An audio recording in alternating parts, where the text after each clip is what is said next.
Hello, welcome to JIT-TVzw News, where we bring you daily news, information, current affairs, business and investment, as well as finance and what is happening in the world of stock markets and global economics. Entertainment is our business. News on multiple platforms for all Zimbabweans and all Africans on one channel. The time is here. Isikhathi sifikile. Let's see what's happening on your headlines this hour. Zimbabwe Ministry of Health bans with immediate effect the Nurses Council from issuing nurses verification as nurses were leaving the country without honoring their bonding requirements. The United States extension of solar products tariffs distorts international trade despite strong opposition from related parties around the world. And on your sports, Sadio Mane nets the winning spot kick as Senegal claims a first ever Africa Cup of Nations title with a 4-2 penalty shootout victory. Now, let's take a look at your leading story this hour. The Nurses and Midwives Council of Zimbabwe calls on all nurses to honor their obligations with government and desist from tarnishing the image of the health sector.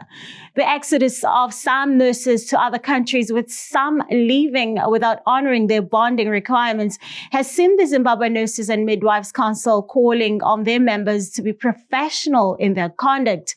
The council says the nurses should get official signatures to receive a certificate of good standing, also known as verification letter, which normally talks about the integrity of a colleague, how the colleague does not have pending cases or issues of discipline involving issues with patients or with colleagues.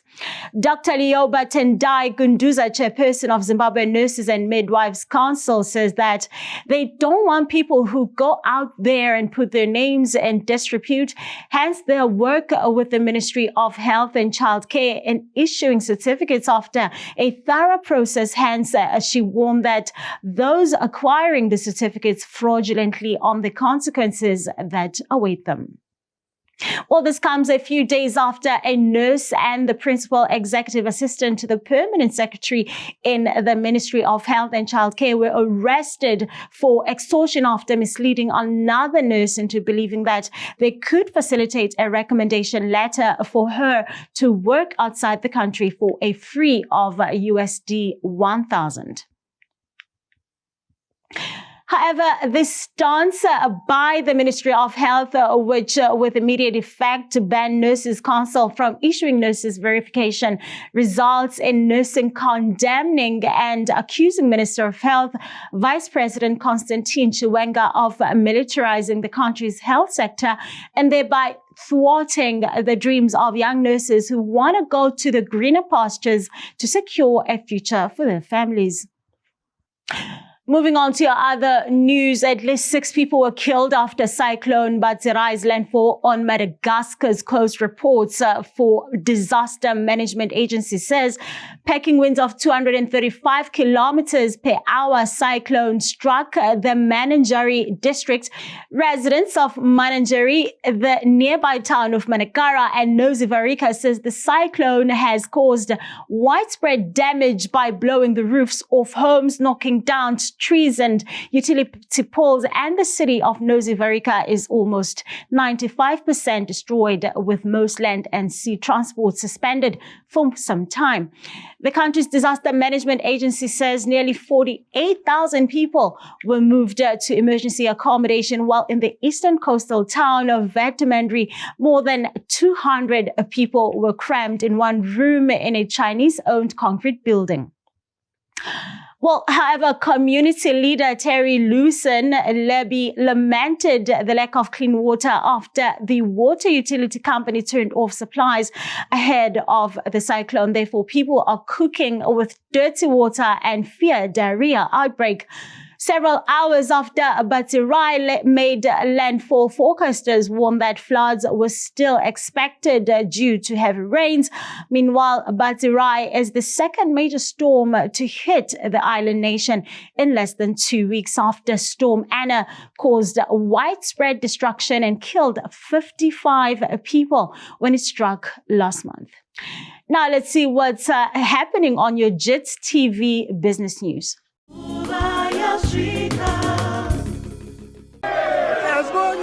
Sing it's your 18, 18, moje 18. Tripja mi pume Italy, as bonge,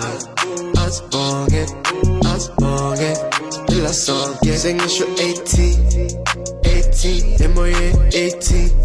Tripja mi pume Italy. It's the JIT experience, guys. This is the JIT experience. Sing it's your 18, 18, moje 18.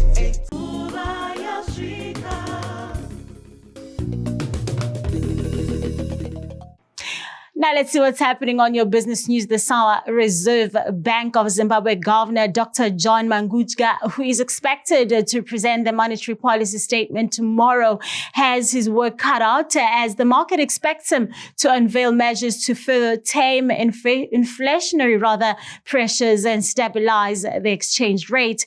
Inflation has threatened to rear its ugly head again owing to the continued loss of the local currency on the parallel market, which has negative pass-through effects. Dr. Mangudya says most of the measures will be contained in the monetary policy to be presented before the 8th of February 2021, and the bank was hawkishly maintaining a strict monetary targeting framework. He reveals that there will be further measures to manage liquidity to prevent inflation and exchange rate volatility. And latest statistics from the central bank indicate that reserve money for the week to January 14, 2022 increased by just over $27 billion. Relating to that, authorities note some positives in the efforts to maintain and improve the relative stability in the economy, especially regarding the disinflationary path realized in 2021, which was mainly underpinned by tight fiscal and monetary policy. Although it has gained a relative stability, the Zimbabwe dollar has shed a significant value since it began being floated in February 2019. The local unity now trades around $220 to $240 on the black market and $116 on the weekly foreign currency auction. In your other business news, the United States' extension of tariffs on solar products distorts international trade and hinders the development of clean, low-emission energy, reports from China's Commerce Ministry says. President Joe Biden last week extended Trump's era tariffs on imported solar energy equipment for 4 years, though he eased the terms to exclude bifacial panels that generate power on both sides, which are dominant among the big U.S. projects. Well, according to China's Commerce Ministry, Donald Trump imposed the tariffs on solar imports in 2018 using authority under Section 201 of a 1974 trade. The levies started at 30% and declined to 15%. Therefore, the United States government insisted on extending the Section 201 measures despite strong opposition from related parties at home and abroad, and they do not, or rather, they not only do help the healthy development of the domestic United States industry, but also distorts the normal order of international trade in photovoltaics as a new energy product. Coming up next is your JIT-TV sports and entertainment news. Local innovation with a global recognition. It's JIT-TV. Shout out to you, the viewer. Shout out to all our advertisers for supporting this incredible channel, JIT-TV. If you want to participate, if you want to attach your quality product to all our quality brands, get in touch with us here at JIT-TV. Also support the razzmatazz, and we will surely give you value for your money. Indeed, that's what we do. It's JIT-TV, just in time.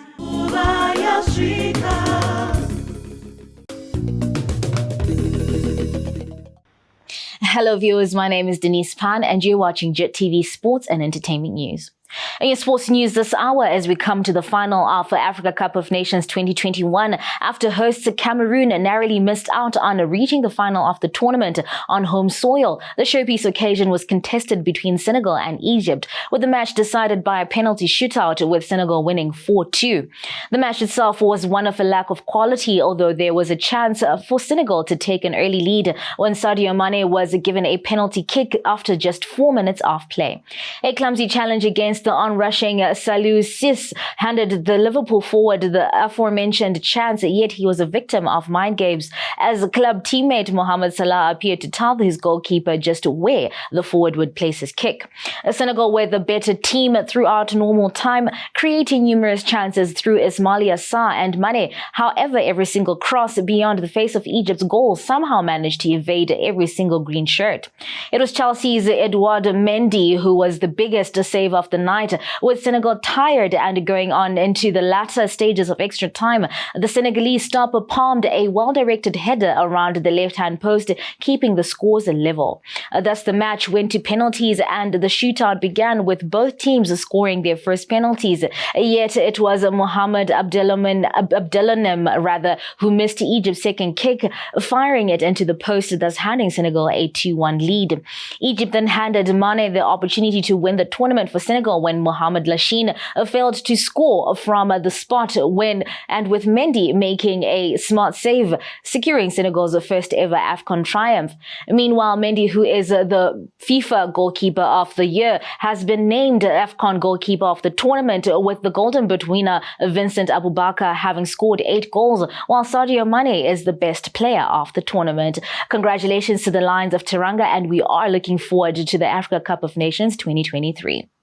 More in sports, skipper Vincent Aboubakar scored 2 late goals as Cameroon staged an extraordinary comeback from 3 goals down against Burkina Faso to level the match at 3-3 and win 3rd place on penalties at the Africa Cup of Nations on Saturday. The tournament hosts put together a thrilling recovery in the final 20 minutes at the Amadou Adijo Stadium to force a draw and go on and win the 3rd place playoff game 5-3 in the resulting penalty shootout. Aboubakar was brought on at half-time as Cameroon played most of their unused squad players from the start and found themselves 2-0 down at the break. At 28th minute, a goal from defender Steve Yego and an own goal from the Cameroon goalkeeper Andre Onana on the stroke of half-time handed Burkina Faso a shock lead, and Ouattara added a 3rd early in the second half to the surprise of the home crowd. Cameroon pulled a goal back in the 71st minute through Stefan Bahoken in Amelie following a corner before Aboubakar took advantage of 2 goalkeeping holders to score twice in the space of 2 minutes in the 86th and 87th minute. It means he ends the tournament on 8 goals. A stunning comeback was completed as Cameroon converted all their kicks in the shootout, while Onana saved one from Blati Torre to ensure some consolation for the country, days after they were eliminated on post-match penalties in the semi-finals against Egypt. This brings us to the end of your sports and entertainment news this hour. Coming up next is the JIT TV Weather Report.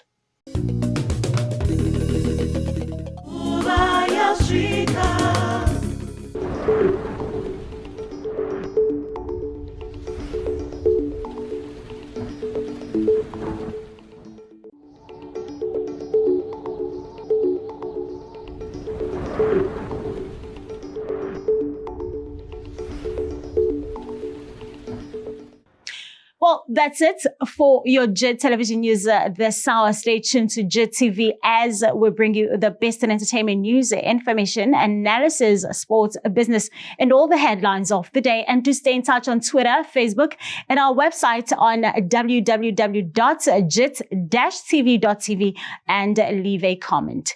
My name is Nogutsula Shabalala in Tombi Yagwamshengo. See you same time tomorrow and stay connected. Cheers.